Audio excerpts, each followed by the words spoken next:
Good afternoon and welcome to this week's CERIAS Security Seminar. Our speaker today is David Enger. He was the Director, Information Technology Security for Rolls-Royce, and his talk is The Effect of Rootkits on the Corporate Environment. Mr. Enger has been an employee of Rolls-Royce and its predecessor for nearly 23 years. Early in his career, he served as several engineering positions, mainly in support of military products and services. In 1998, Mr. Enger joined the security staff as the Technology Control Officer. In 2003, he was appointed as the Director of Information Technology Security for Rolls-Royce North America.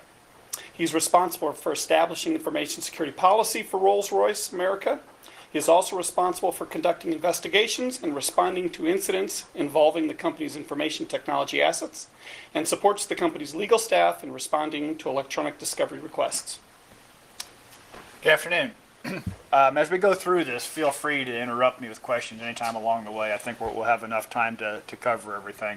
When I put the presentation together, too, I wasn't sure exactly what your level of expertise was going to be. So if I go too fast, slow me down. If I start to drag, say, hey, we know all that. Move on. Okay?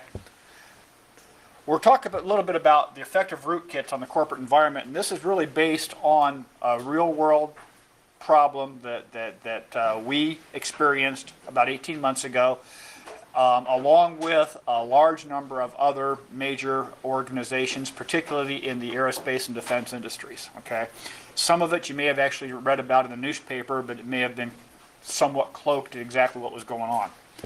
Does everybody know what a rootkit is? Anybody doesn't know what a rootkit is? Great, then we'll move on. This is the way the rootkit got to us. You have an employee, and they get an email, which happens all the time. We get a lot of email. Okay, you guys probably get a lot of just on your personal accounts. Can you imagine what it's like for some of our folks in the business side? But in this case, the email was from what looked like just a normal Rolls-Royce user, and it had a subject line that was completely believable because it had to do with a potential employment opportunity on one of our programs that everybody knew we were doing. And in fact, the document that was attached to this was actually a company document that had somehow gotten into the hands of the folks that sent it back in, and it had actually been used about 2 months before this was sent out to do an actual employment offer. Okay, so it was a real document coming from what looked to be a real person employed by the company. So, you know, a person seeing this, why would they be suspicious? And when they open it up, you just look at the email, it looks fine. You know, there's nothing here that would necessarily draw your suspicion, with the exception of if you look at the title of the attachment. I don't know if you can see that or not, but it's not just a .doc file. It has about 3 other extensions attached to it. It's something else. So if you were looking closely at that, you might say, well, that looks a little weird. Okay? But for most people, most users, most general users that don't understand a lot of the technology that use it, it's just, hey, click away. It's a document. I want to see what it says. And in this case, now they're owned. Because unfortunately, while they're reading the document, there's malware attached to the document that's beginning to execute itself and install a rootkit on their machine. Now, a lot of things could happen here to alert you that there's something wrong. Okay? A lot of our machines have personal firewalls on that I don't know what kind of personal firewalls you all may be using, but it may have come up and said, hey, service blah, blah, blah, blah wants to connect to the internet, and this program has changed since the last time. Do you want to allow it to connect? Okay?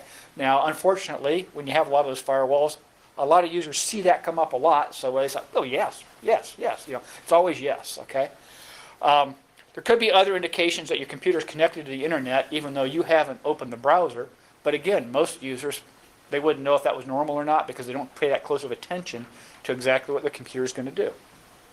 So even though, you know, they may have indications, they may just think it's normal operation, when in fact it's really not. It's really an indication that there is a problem here that ought to be investigated, and maybe you ought to call somebody to let them know what's going on. What could the user have done in this case? Well, just opening the email, there was no indication unless you happen to know. In this particular case, the purported sender of the email had actually left the company about 6 weeks before. Okay, But not everybody in the company would have known that, because if they didn't know this person personally, they wouldn't have known that they moved on to do other things.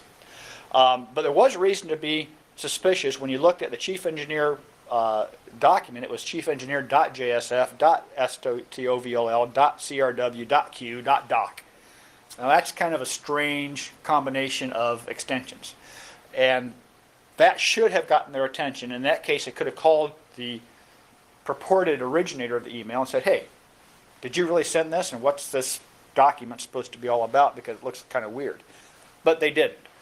The way that we found out about it wasn't through any type of fancy systems, wasn't through any type of fancy, gosh, we got our act so well together that we knew exactly what was going on, is because the email didn't just come to people in Rolls-Royce.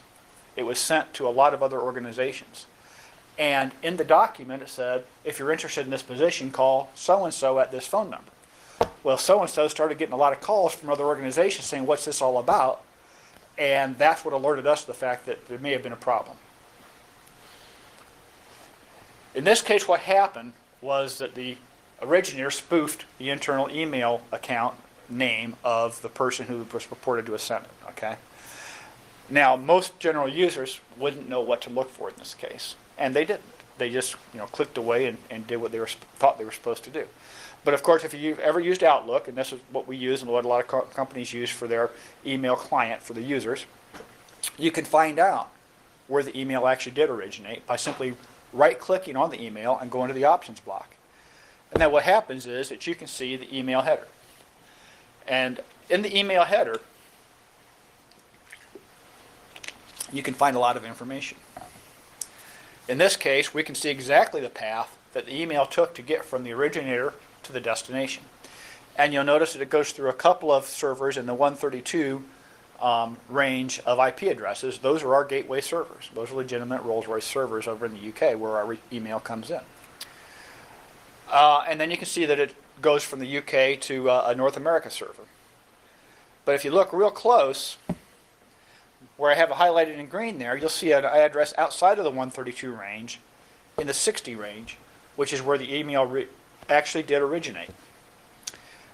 And if you do a lookup on that 60 range, first of all, you know it's not one of ours because it's completely out of the Rolls-Royce ranges, and rather than being something that we generally deal with, it is a publicly addressable IP address. Most people would not know what to do with that, but we do, and we took a look at it, and we did a whois check on that, and what you find out is that originating email address is in Taiwan, okay, and it's managed by the Chinese Network Communications Group, which is a PRC-owned company that manages a lot of this. Now, it's a huge block of addresses, so there's no way for you to find out specifically who the originator was, but you can find out that it did originate in China, okay? That's not a good thing. And I think I just covered all this. Again, the user would not have known that other than if they knew how to look at the header and make sense out of that information. And I think I told you about this already.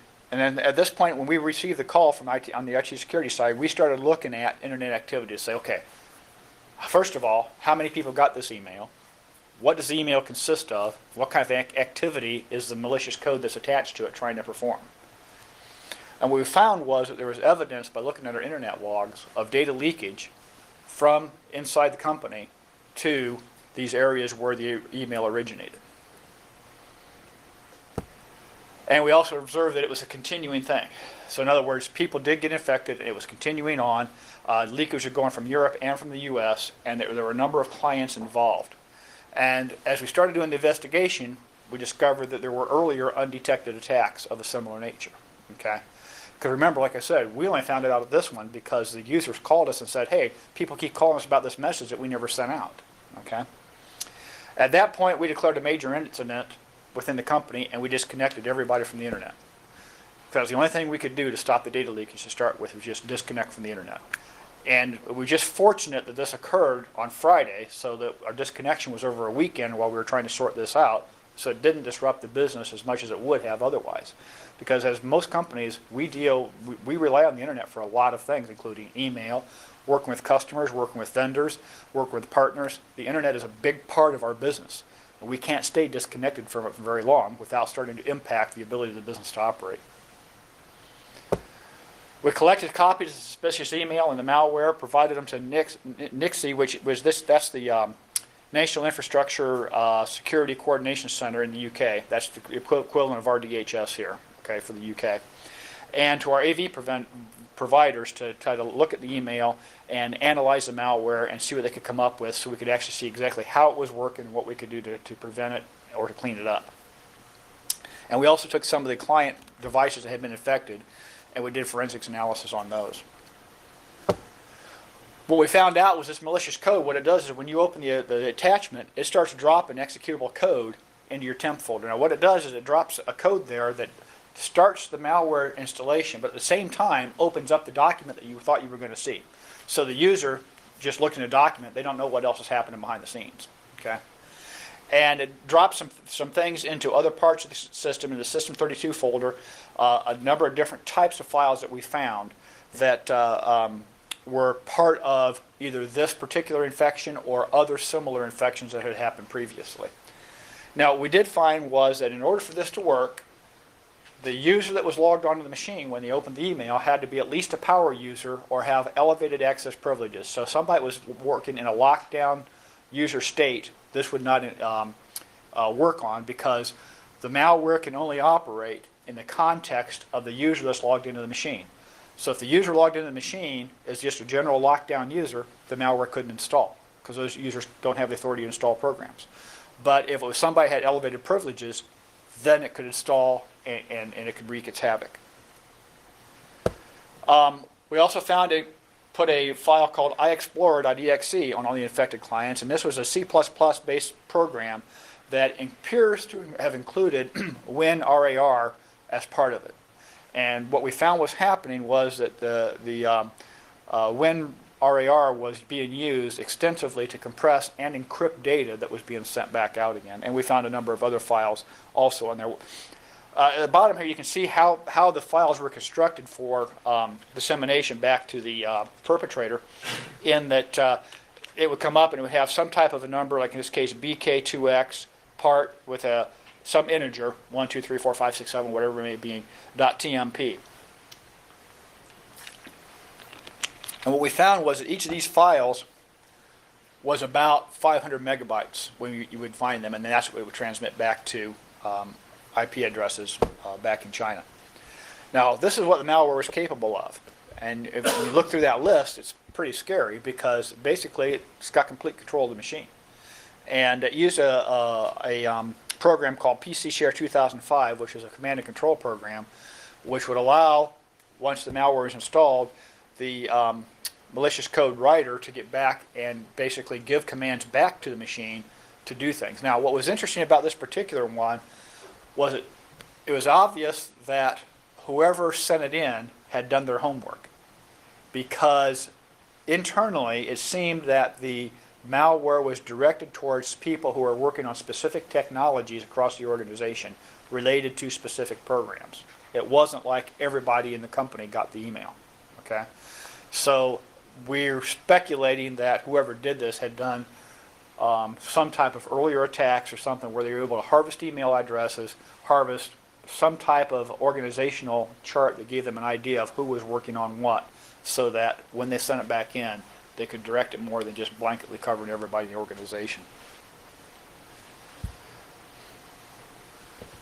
Now, in order for the perpetrator in this case to get the information back, they had to be able to be a little bit creative, because it's pretty easy for you to just go in, and if you see them sending back to a specific domain or URL, you just block that URL, right? So what they used in this case was they used dynamic DNS services, so that you couldn't just go block a URL. You actually had to block ranges of IP addresses, because the dynamic DNS would simply change the URL connected to the IP address on the fly. So you couldn't just go through and say, I'm just going to block badguy.com, because it wouldn't work, because it would just continue to change where it was sending things to that IP address. And this just shows you some of the different dynamic DNS services that we were able to discover were being used by the attackers in this case to get their information back. So what we ended up having to do was blocking wide ranges of IP addresses. So what it would do is when the malware got on and infected the computer, it would search for files on the computer, and it could search network shares. So, in our company, the way we do things is that when you get your user account, you have a personal network share where you can store data. And then you also have access to other network shares that are group shares for sharing data amongst different groups of work projects and things of that nature. So it could search any network share that the user had access to. And then what it would do is it would copy that data and package it up into a RAR file and then encrypt it and compress it. So it was about 500 megabytes. And then use the dynamic DNS to transmit the data back to wherever they wanted it to go. They did a pretty good job on the encryption side, because even after we got some of the government agencies involved, they were struggling with how to break the encryption to see exactly what data had been transmitted. And we still to this day don't know the full extent of the data that was transmitted, mainly because we've not been able to get into all these files and see. We can speculate based on who we know got infected and what access permissions we know they had, but we can't say for sure that everything or nothing of that went, okay? So what did we do to recover and prevent this from continuing on? We had to block a wide range of the Asian IP address space, okay? And I mean a wide range of it. And we would not allow any email to come in from those IP addresses. We would not allow users to go out to websites associated with those IP addresses, etc. Now this caused some problems, because we have customers in this region of the world that we provide support to. We have suppliers, and we still need to be able to communicate with them. And so what we had to do is we had to set up a whitelisting process so that the business units could identify to us specific customers, specific suppliers, specific organizations they needed to deal with, so that we could open up specifically to their IP address or their domain, whether we wanted to receive email or be able to communicate with them. Now, where we've gotten into some struggles, and we're still trying to deal with this, is that in China, even some of the regulatory agencies use the equivalent of Yahoo for their email. Well, that's a problem, because we can't open up a specific address within that domain. It's an all or nothing. So either we can't communicate with them, or we do the equivalent, open up Chinese Yahoo for anybody that wants to send us something. So we're still trying to deal with how we're going to manage that particular situation. We also said, well, we're just not going to accept certain attachments through our email, because this came through as macros and things attached to a Word document. And so we're not accepting macros anymore. We're not accepting executable files. We're not accepting compressed or archived files. We strip it in the gateway. And that's caused some problems, because people are just used to sending things in that manner. The other thing is that there were actually some business processes that some of the organizations had built to use macros and Excel spreadsheets and things of that nature to send data back in. We're now stripping those off, so these people had to find another way to work around to manage that business process that previously had relied on macros in an Excel spreadsheet. We also looked around, and for any client device in our networks that was trying to connect to any IP addresses in the suspect range, and those we removed from the network. We examined the drives, looking for the rootkits and any variants of the rootkits. And in many cases, rather than just clean the drive and reuse it, we just traced the drives. It was just a lot easier than trying to deal with where we're really able to clean it up. You can do a lot of low-level formatting, but you just never really know for sure on some of these. And so we just end up tracing a lot of the drives. It's really an inexpensive way to protect yourselves, because drives are cheap. The other thing we did was we set up a centralized program to push the F-Secure client security suite out to all of our devices. Previously, we had personal firewalls on the laptops, and we had a antivirus, but they weren't They were two different programs, and they weren't centrally managed. So we went to central management and pushed the F-Secure Client Security Suite out, which has the client firewall, antivirus, anti-spyware, all that stuff embedded in it. And we installed the update servers and stuff internally so that we can push the updates out and make sure that the clients get the updates. That's helped a lot. We also did something that really made our users happy. We took away a lot of their access privileges. We had a lot of users, in fact almost every laptop user had full administrative access to their laptops up to this point. They don't anymore. And this has been a lot of work for us and a lot of hassle for some of our users. We basically said everybody loses their administrative access. If you need it back, you need to provide a business justification for why you need it, and it has to be endorsed by your supervisor, and then we'll look at that, and when we make a decision in the IT security community whether or not you're going to get it or not.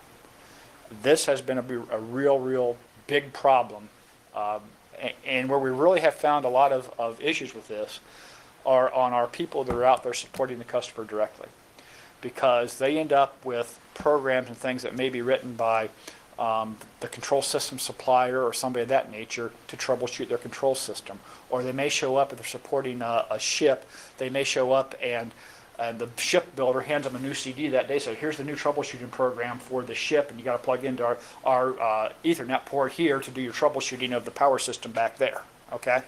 So these guys get into situations where they have to load stuff that we have no clue what it is, because it's not a commercial product that we push out through our systems all the time. So we had to have a way to accommodate that, but we really didn't want to give them full administrative access on their network accounts. So what we did was to create what we call a run as account. Basically, it gives them a second account. And this account usually is like their ID preceded by an RA for run as. That account has access privileges, full access privileges to their device, but has no network privileges. So they can get on their device, load software, or use software that may require access to registries and things of that nature that you wouldn't normally get access to. But they can't get on the email system. They can't get on other network shares, things of that nature with that account. So that kind of limits the exposure to just the device. It still has exposure, but it's limited, and it wouldn't give the attackers the opportunity to do what they did previously.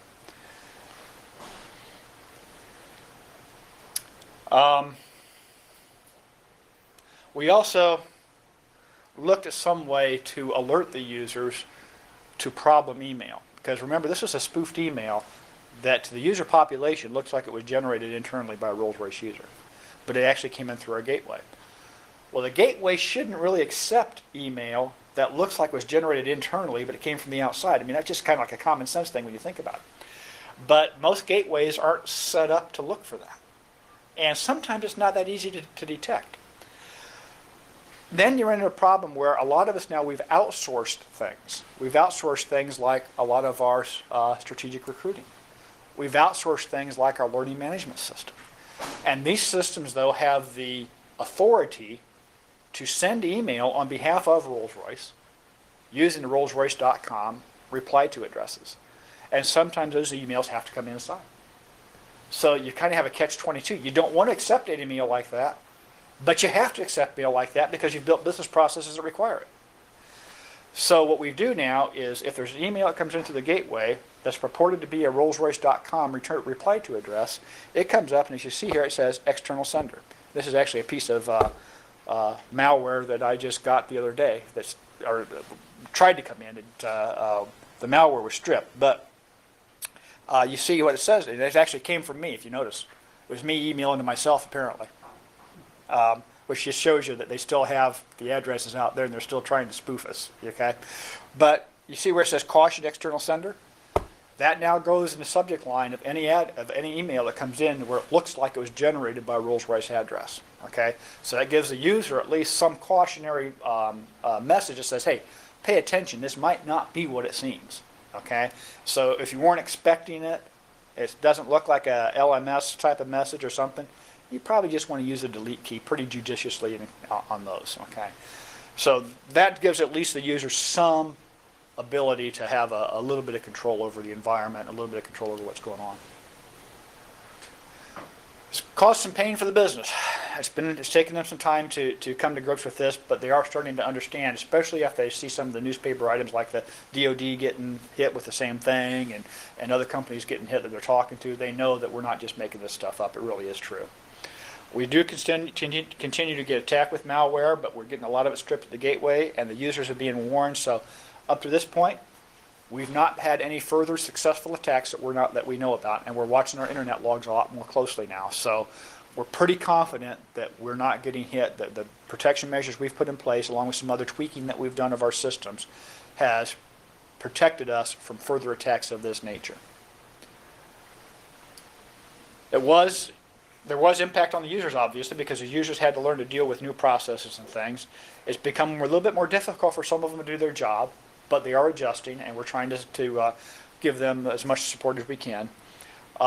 Where we found this has been a bit of a challenge has been a lot of our new employees, especially those that just come out of college. Mainly because they grow up in an environment that tends to want to be more open and sharing, and they come to work and say, nope, no open and sharing here.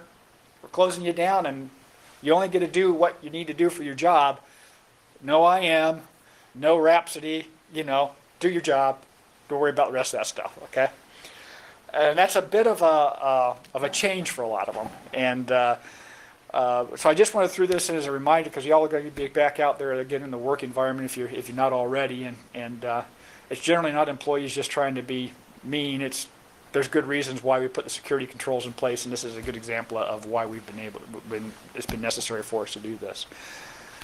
And also through here at the end, so it's just some lessons for you to take home with you, because I find that even being the security guy, I can't get my wife and kids necessarily to listen to me when I tell them what they ought to be doing with their computers. And sometimes they have to see by disastrous example what the situation is. Of course, they don't let them connect to my network either. But, these things that happen to companies are also being done to individuals. All right? You're getting the same type of malware. It may not be coming from the same source, but it's coming with the same intent. And that is to steal data from your machine. They don't know what the data might be, but that's what they're trying to do. Okay? So a lot of this is on these free hosted sites. You go out to free, look at these great new videos you can get for free, or this, hey, great music download, you get it for free, okay? There's really nothing free on the internet, okay? Somebody's paying for it somewhere. It's either they've got embedded advertising, or they've embedded other little goodies, okay? And you might think, well, why would anybody want to attack my computer? What do I have on there everybody cares about? Well, when's the last time you got on Amazon.com and bought something? Or did your internet banking? Or maybe you're sending out resumes that have your personally identifiable information on them so that somebody can maybe steal your identity. There's all kinds of things on your computer that you probably don't realize that are there that would be of value to somebody who had that intent. So, take care where you go and watch what you download. Like I said, nothing's ever really free on the internet. Somebody's paying to have that stuff hosted someplace. And they're paying for it by what you're downloading. Make it a practice to operate your computer in a reduced privilege state. Unfortunately, when you buy your software and you load it up, generally the software loads with full administrative access. And in fact, the count that comes up says admin usually. Okay, that should be a clue. You want to do something about that. And the first thing you should do is create a user account that has reduced privileges and operate with that account unless you need to load software. That will keep a lot of this stuff from being able to load on your machine and successfully infiltrate your machine because, again, remember, any program that wants to load or operate on your machine can only operate in the context of the logged in user. If the logged in user is using an admin account, it has full access to your machine. If the logged in user, though, is using a restricted account, it can't do anything other than just sit there and hope it could do something else. All right? So that helps you a lot. And of course, you want to make sure you keep your computer up to date. And if you're not the kind of person that likes to go out and check for the updates on your own, then just turn on the automatic updates and let Microsoft do it for you. I know a lot of people, Microsoft, can't let them touch my machine. It's better than not getting it updated. All right? You're a lot better off letting them update it for you than not having it updated at all. Also, when you get those nice little messages that come up and says, XXX program has decided to stop or has caused an error and must be stopped. Do you want to tell Microsoft about it? Okay? I would encourage you to say, yes, send the information. We had the Microsoft security guys in a while back, and what they told us were they have a very large staff that looks at those error messages when they come in and actually tries to figure out what's causing the problem. And what they find is the vast majority are caused by malware. The vast majority are caused by malware. The next biggest hit after that is video drivers. Okay? So send them in, because a lot of times what Microsoft will do then is they look at this stuff that comes in and they can see where the problems are, and the next update pack they actually send out things to remove that malware. Okay? You don't know they're doing that. They don't tell you they're doing that, but they are doing that. Okay? So send that stuff in, because that does help them and helps all of us, because when they put it in to remove it, it removes it from everybody, whether you know you had it or not. Okay? And I think that's everything I have. And we have a few minutes left, so any questions, comments? Yes? Okay. You shared this case study that happened in Rolls-Royce. How prevalent, or do you have any information that shows that this is happening at your peers that are also in the defense industry? Well, I can't give you specifics. What I can tell you is that as a result of these issues over the last 18 months, what we have done is that a number of us have come together on our own as companies and formed the Defense Security Information Exchange. And this includes about 50 or 60 different defense companies, and all for the purpose of being able to share more easily these events when they come up and alert one another to them, because we're all being hit by the same thing. The Air Force has been very heavily instrumental in pushing a specific military similar consortium, because they were concerned about particular Air Force programs that were being affected by this. Okay? Now, what's happened since that is that the Defense Industrial Board, which is basically a board made up of major contractors and the DoD, has put together what is called the CPAC, which is the Critical Information Protection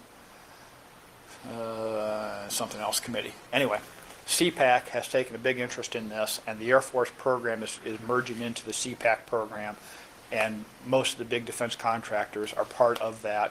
And again, it's mainly to get the endorsement. If we can get the endorsement from DoD for us to share information, it makes it a lot easier to be able to do that without having to run afoul of antitrust laws and things of that nature. You always kind of people kind of look askance when they see all these contractors together talking to each other, because they start thinking antitrust, collusion, things of that nature. What we're really trying to do is share information of the security nature, so that if one of us gets attacked, everybody else doesn't have to get attacked before they find out about it. So yeah, there's evidence from that standpoint. I've talked to some of their security folks. I know they've been through the same thing, but I can't give any specifics on that without violating their trust. Would it be safe to make assumptions from a layman's point of view that this may be similar to what's been in the newspaper recently, the news stories about the non-secure networks in the Pentagon? And I'm not assuming that you have any direct information, just as an expert who's had to deal with this on the corporate side, would you suspect that this may be something similar? Yes, I would suspect that it would be something similar, because the non-secure NIPRNet side, they call it, of the DoD, is probably run a lot like commercial enterprises are. And looking, and I'll kind of deviate here a little bit.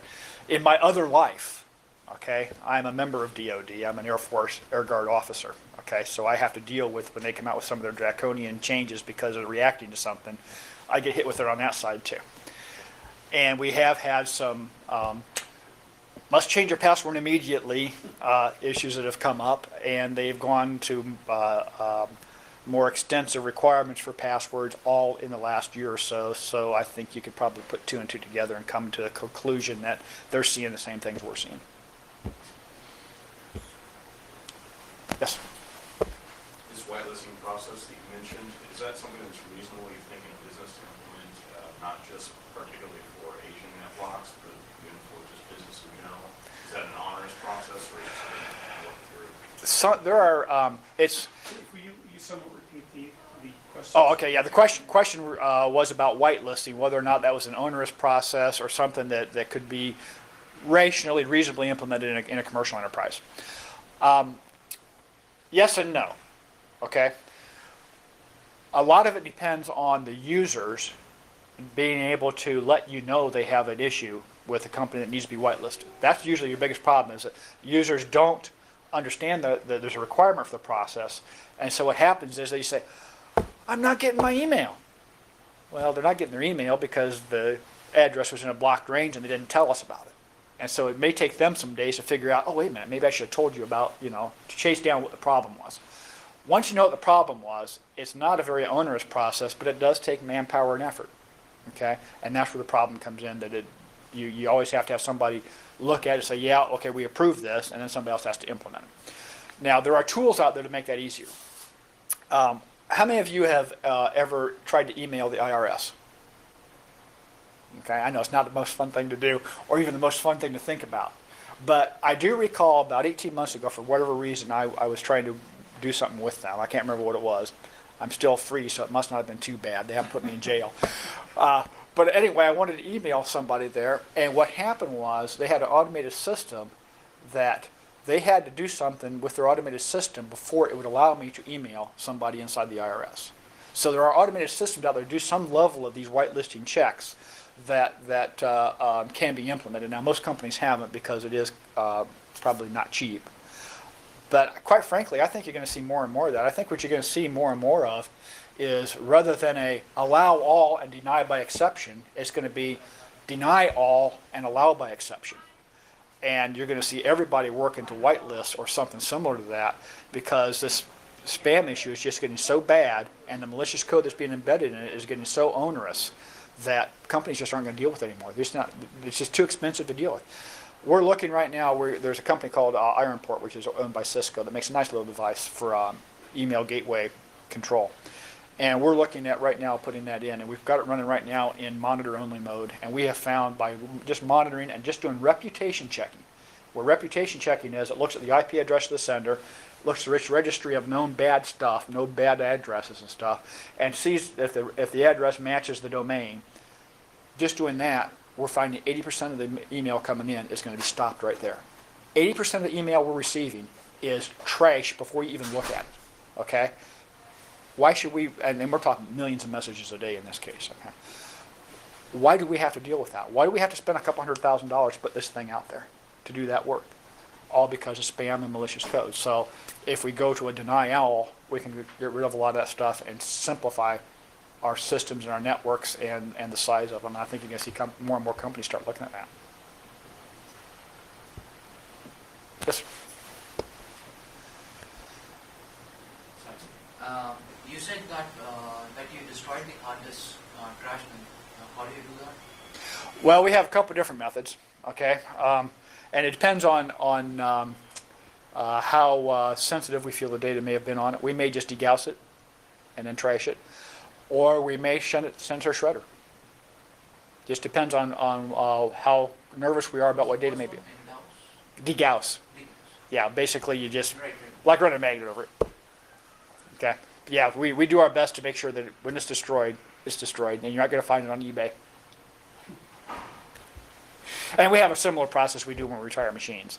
We do something similar when we just retire machines, because that is a big problem. When you're looking at a user population in the tens of thousands, that means that you're probably retiring machines on a daily basis because you're refreshing on a 3 or 4 year cycle. You've got to be doing this on a regular basis. You've got to have a process to do it, or you will find your hard drives on eBay with all kinds of nice information. Any other questions? We've got a couple more minutes here. All right. Well, thanks for your attention, and hopefully I gave you some things to think about, if nothing to scare you half to death. But I know you're all going to go home tonight and make sure your machines are updated and get rid of your administrative accounts and lock everything down, right? Mr. Anger, thank you very much for joining us today. Appreciate it.